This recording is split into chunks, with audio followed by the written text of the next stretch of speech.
What's up guys, Bloodshed here. Today we're talking about the Hota Barbarian. Yes, we're bringing up the old Hota Barb. Blood, why are we talking about Hota Barb? Well, it's because the Remorseless got buffed to 800%. On live servers currently it's 250 when you have both Wrath the Berserker and Call the Ancients active, but now it's up to 800%. It gives it a significant boost. I would say it jumps it up almost a whole tier. It's performing well with the new gems, the new Soul Shard theme for the season. Currently, I would say it's high A tier, low S tier, maybe. Just off our initial testing. I'll show you guys some more gameplay here as I talk about it. This is our Twitch footage here on the screen today. Now, we did 800 Paragon, like always on the PTR.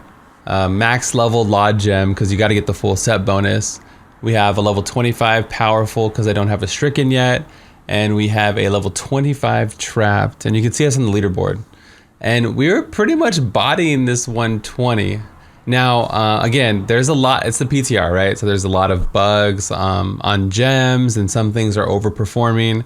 All the known stuff that's overperforming, like being able to use 2 gems in your weapons, we're not using that. Using, you know, the Ring of Fire gem is one-shotting 150 Rift Guardians right now, if you don't know. I should cut to a clip of that real quick. Yeah, props to Lilith D4 for making this clip. It showcases the Ring of Fire just melting a 150 Rift Guardian. Again, Ring of Fire just sitting there and just burning it down. So I sent it to all the people I know to get it nerfed, so hopefully it gets removed. But we're here showcasing the Hota Barb. So basically, if you don't know the gameplay, you just use all your cooldowns on demand and Hota Smash. It's a really powerful build. It's not as mobile. You can make it mobile with some things like Ingeom, you know, for speeds. But it just basically hits like a monster truck and hits really fast, and it's really tanky because we are using the Lon variation. You can use this variation with Immortal King. And again, I'm going to show you guys the build and everything like that. I wanted to show you some gameplay, but it's the PTR again, so the final build will be on my website. You can go to bloodshed.com. I do have a website. That's where everything's going to be, the tier list, the final decision I make on Hota before the PTR, or when the PTR is over. So if you're watching this in the future, just check the website for the latest and greatest. But I'm going to show you the build right now in the video. Just want to show you a little bit of gameplay. Show us a little bit of kick-ass Hota Smash gameplay. The gems do a lot for the build. The new gems for the season, the Soul Shard season, we get a lot of attack speed, a lot of fire damage, and it's a pretty strong build altogether. Let's go ahead and cut to the build itself. So this is my current Hota Barb build. It's very similar to the ethereal Hota Barb build. The gear does have some changes, which we'll get into though, right? Smash, Merciless for the movement. You don't have to carry this. I just like to jump into Oculus rings with Furious Charge on demand. That way you get that extra Oculus ring damage. Wrenching Smash groups them up, pulls them in for the big Hota Smash. Battle Rage Bloodshed, of course, you know, gotta carry Bloodshed. It does nice AoE damage, but again, you can swap this out for another ability if you like. Together as one, and Wrath the Berserker work with the remorselessness and just to give you that buff. So you need to carry these two together, and then together as one does give you a 50% damage reduction on that. Ruthless, one of the best runes in the game, gives you 40% additional damage to enemies low health. Zerker Rage, you're pretty much always at full resource. You need lots of cooldown in this build. You pretty much put cooldown and area damage everywhere, because you want to keep up Wrath and Ancients as much as possible.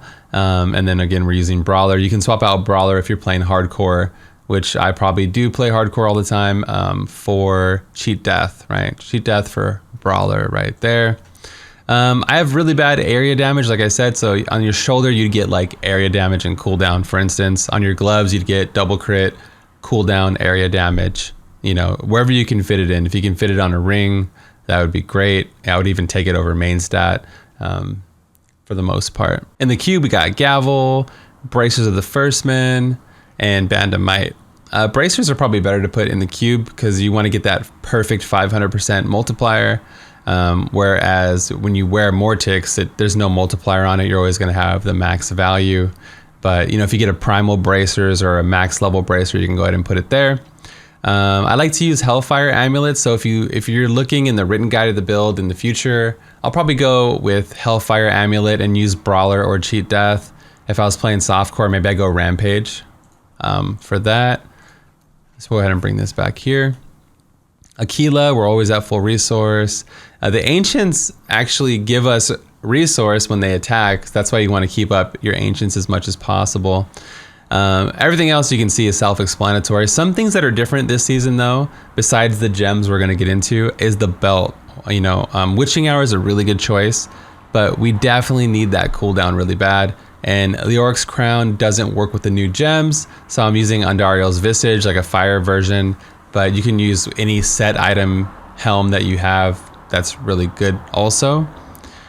So here's the gem that I decided to go with, the Pain Gem. Okay, so your critical hit chance is reduced by 15%, so we lose a little bit of crit, but Hota does have a lot of crit, so it negates a lot of that negative effect. So if you can read the description, it says, Hammer of the Ancients has a 1% increased crit for every 5 Fury you have. So you definitely want to put max Fury in your Paragon there, and if you can get it anywhere else, like on your Mighty Weapon offhand, that's good too. So it's kind of a wash, so that's not really a big negative effect for us because we just kind of make it up anyway. The secondary effect I went with is when you critically hit an enemy, you increase the attack speed of all players by 5%, max 10 stacks. Right now, it is working on my character. Again, if it ends up getting nerfed or changed, if they don't want to give us that much attack speed, then I will pivot, use a different gem. Check the description for the latest and greatest. Check the website, bloodshed.com. The gem also gives us Thorns damage, life on hit, elite damage, which is really good. Barbs usually need more elite damage. Crit damage is nice. It makes up for not using that extra green gem. And then it rolls with a 56% fire damage. This can be anything. This can be lightning, average damage, physical. So make sure you get a fire one since we are using the fire Hota ability. And then a big 297 average damage on that. That's the weapon gem. And then the helm gem, right now we're using the Sliver of Terror. This is by far the strongest, in my opinion, Soul Shard gem on the PTR. Things can change, it can get nerfed. Like I said, the Ring of Fire I'm not using, that's broken, but this is really powerful, right? So I got one with 1,000 strength on it, life, cooldown, resource cost reduction, even though we don't really need RCR, gold find, experience, don't need any of that really. But it says if there are 3 or more skills are on cooldown, right? So Call the Ancients, Wrath of Berserker, and Ground Stomp. That's good enough, right? If 3 or more skills are on cooldown, you get 50% fire skill damage. So check it out. Right here we have fire skill damage is 109. You pop all your cooldowns, and now we have 159% fire damage. Really nice, right? So these new gems are kicking ass pretty hard. It's stronger than the Ethereal Season for most builds that I can tell. And then the final affix, your cooldowns are increased by 25%. So that's why we need a stack cooldown to make up for losing 25. But every skill on cooldown, you gain 12.5% damage. So I can see people not bringing Battle Rage, that way they have another 12.5%, but I like Battle Rage a lot. But if you carry something with a cooldown, then you can get that extra buff if you want to really min-max heavy, or if you don't want to carry Furious Charge. This is just a preference for me. You get a lot of attack speed from Echoing Fury, a lot from that gem, so I don't mind losing it on the belt here. So yeah, remember, you want fire damage, area damage, cooldown. On this build in particular, I'm at 45%, and I have it just about everywhere except for, I think, the amulet. Yeah, I have it on every piece. This is only 5% on the glove, but yeah, you want to get Ancients everywhere for it to work with that. But this build might be my main next season. I might go main Hota Barb and main Frenzy Barb, as you know, I love these 2 barb builds, and it's been a while since I mained Hota, and I'm really excited to play it again. Here's our leaderboard clear, just in case you guys were wondering. We did it in 7 minutes and 33 seconds. So pretty beast. You can see our 25 trapped, our 25 powerful. Late game, you're gonna go stricken. At some point, it's gonna fall off, I'm assuming. It hasn't fallen off yet, but at some point, I'm sure the damage is gonna catch up with us. If you don't know, you haven't played a few seasons, we're also using the Blackthorn pants. They give us fire damage. They changed the way Blackthorns work. They're kind of like a swampland, swampies now, so it's pretty nice. Stone Gauntlets give us tons of armor, and then Ice Climbers negate the negative effect of Stone Gauntlets. So that's pretty much it. There's really nothing to learn for your like rotation. Literally, you just cast everything, and then you spam Hota, and then you jump into the Oculus Ring, like I said. So this is one of the most straightforward builds in the game, but really satisfying.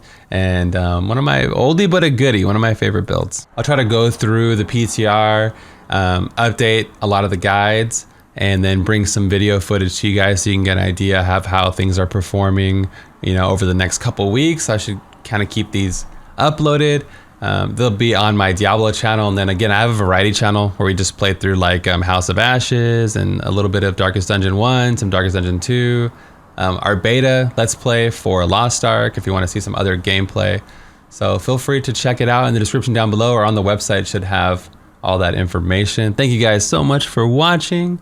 This is Bloodshed, and I'm out of here. Peace.